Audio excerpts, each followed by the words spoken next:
السلام عليكم ورحمة الله وبركاته. اليوم يا حبايبنا الكرام جايبين لكم منتج جديد من شركة أو سوق كوم. والله هذه مو دعاية، بس لهم كذا ساكت عشان أنا أتعامل معهم دائما. اليوم عندنا بنفتح كرتون لجهاز تيب لينك حق كرت الشاشة، أقصد كرت الشبكة حق الواي فاي. بسم الله الرحمن الرحيم. طبعا هذه شكل الكرتون العادي، هذا قرطاسة الكرتون عشان ما يحصل له شيء. هذه طبعا معانا، هذا هو كرت الشبكة زي ما شايف. يدعم مدخل البي سي اي ادابتر، مو المدخل الثاني هذاك حق الله ما اتذكر اسمه الان، المدخل الصغير الثاني. المهم هذا الجهاز يدعم حتى 150 ميجا بايت. للأمانة أنا الآن بسجل هذا الفيديو وأنا جربت الجهاز يعني كويس. في ميزات كمان حلوة جدا، إنك وش تقدر تسوي. هذه الآن هي فاتورة الجهاز. هذه هي محتويات كل الكرتون حقت اللي جات معهم من الشحن. راح نستعرض اليوم المكونات حقت الكرتون، وش يحتوي، وش مميزات الجهاز، وش عيوب الجهاز. وإن شاء الله تستفيدون معانا، ونرجو منكم دعم.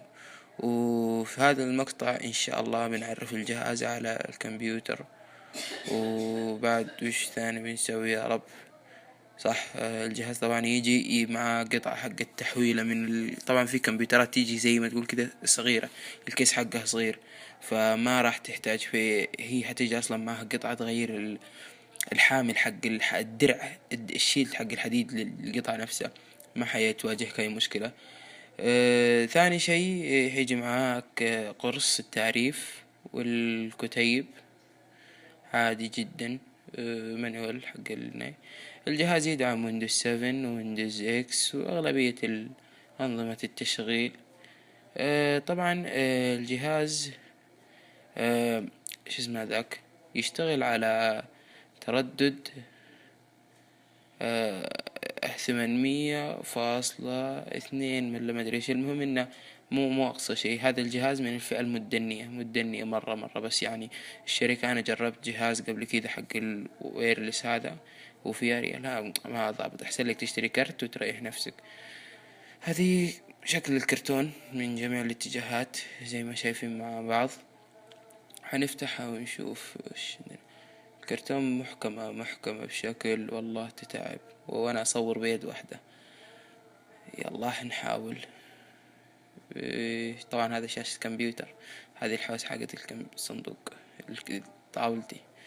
بسم الله. تفتح الكرتون، هذه هي معانا زي ما قلت لكم والمعتاد. نشوف كتيب تعريفات، دليل التثبيت السريع. هذه الشيلد اللي تكلم لكم عنها حقت التحويل من حجم صغير إلى كبير. قرص التعريف حجم صغير عشان يوفر مساحة وحجم. كمان دليل. هذا هو الكرت زي ما شايفين مع بعض، قرطاسة كل الكروت. ما ادري ليش يختارون هذا اللون. مكتوب هنا هذه الورقة معناها انك هذه تتأكد ان الجهاز هذا ما فتح قبل كذا، بس عشان تضمن بحاول افتحها لكم. يقولون اذا فتحتها كذا بالجنب يسوي صوت. والله انا ما عندي خلق افتح، والمشكلة اصور بيد واحدة اليدين كان معليش يا اخ. اقول لكم شيء، اسحب على الموضوع، بس خليني افتحها بالسكين. اذا انت تبغى تتأكدون تأكدوا لحالكم. ابى اجرب لسه بس نشوف الوضع. يا اخي اقول لك اسحب، بس خلينا نفتحها. ما في امل، خلينا بس نفتح كذا. ما عندكم نصيب يا الله. زي ما شايفين مع بعض الكيس حق اللي يجي عليه كرة الشاشة. ما ادري ليه يختارون هذا اللون، شكله فيه يمنع الاشعة ولا ما ادري ايش وضعهم. بس ذي الحوسة، الكيس ما يبغى. هذا هو الكرت باختصار كذا. الآن أنا غيرت الدرع لحجم صغير لأن كمبيوتري طبعا لينوفو الصغير هذا اسمه ثيرن بيسك أو حاجة زي كذا. المهم هذا ما يعني ميني هو يعتبر، فعشان كذا أنا حضطر أغير الشيلد. وحركبه ونشوف مع بعض. طبعا الجهاز يركب زي ما قلت لكم على مدخل البي سي اي ادابتر، مو بالاسود الثاني هذاك الابيض. طبعا توخر لك قطعة مربعة بس. من الكيس. إذا كيسك هذاك العادي تفكه كذا.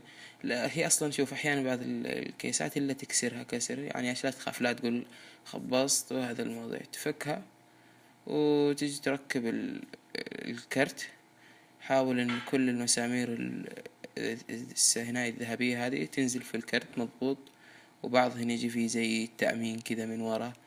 المهم زي ما شايفين هذا هو اليد الوحدة مشكلة. أبغالي كاميرا ولا أبغالي مصور معي؟ إن شاء الله بركبه، أحاول أركبه. المهم شفت حاول تضغط إلى إن يدخل الجهاز كامل في المدخل حق البي سي اي ادابتر، يدخل كامل ما بقي جزء برا، لأنه في احتمال إنه ما يشتغل معك، يكون أحد الأسباب. وبس في بعدين بتربط مسمار من فوق، بس أنا في حالة كمبيوتري هذه ما أحتاج أي مسمار، عندي بس القطعة الزرقاء. شوف خلصت الآن من التركيب وجيتكم شوفوا زي ما شايفين داخل الجهاز كامل. الآن أنا ما عندي مسامير، أما أنت في حالتك الثانية ممكن تحتاج تركب مسمار فوق عشان تثبت الجهاز. أنا حنزل القطعة الزرقاء هذيك أو البنفسجية أو أيا كان لونها أنتو شايفينها، وخلاص بشغل الجهاز وبتأكد منه. حابدأ الآن تعريف الجهاز. صادف إن ويندوز 10 يشتغل على طول معاه، ما يحتاج أي تعريف. بس فائدة التعريف هذا إن يجي معاه برنامج يساعدك مرة. الجهاز هذا صادف إن في ميزة حلوة جدا، أنا كنت أبحث عنها من زمان، وأي أحد تقريبا يبحث عنها. وش هي؟ إنك تكون متصل بشبكة واي فاي وتنشئ شبكة واي فاي جديدة من الشبكة هذيك القديمة نفسها. يعني شلون يعني مثلا إذا كان عندك ضعف في شبكة النت، الجهاز هذا حيحلك. ممكن تاخذ الفئة الثانية وتكون أقوى بالنسبة لك. كيف يعني؟ يا أخي أشرح لكم شلون، أنتم خابرينها. يعني تزيد نطاق الواي فاي بإنشاء نقطة جديدة، يعني نقطة باسم جديد ورقم جديد تعتمد على النقطة القديمة. هوريكم كمان كيف هذا الكلام في لا البرنامج اللي ينزل معاه يحتوي على هذا كل شيء. يوريك السرعة، يوريك إذا تقريبا هذا البرنامج أنا أرفق لكم، يعني مو بس للجهاز الشركة، تقريبا لكل الأجهزة في اللابتوب أو في أي شيء. يعني الجهاز حق الواي فاي اللي عندك ممكن يشتغل بطريقة عكسية، يشتغل استقبال وإرسال في نفس الوقت. يعني الجوال تقريبا الجوال ما يقدر، بس يقدر يستلم واي فاي أو ينشئ نقطة اتصال، لكن هذا القطعة ممكن تسوي عليك الاثنين. وبما أنها من الفئة المدنية كمان سعره كويس، سعره تقريبا 50 ريال مع الشحن من سوقكم. وإذا تبغون بحط لكم الرابط كمان. وماركة كويسة، يعني جودتها مو سيئة. تي بلينك جودة شركة يعني معروفة من زمان. الآن زي ما شايفين هذا الجهاز اشتغل معاي وكل وضعي في التمام.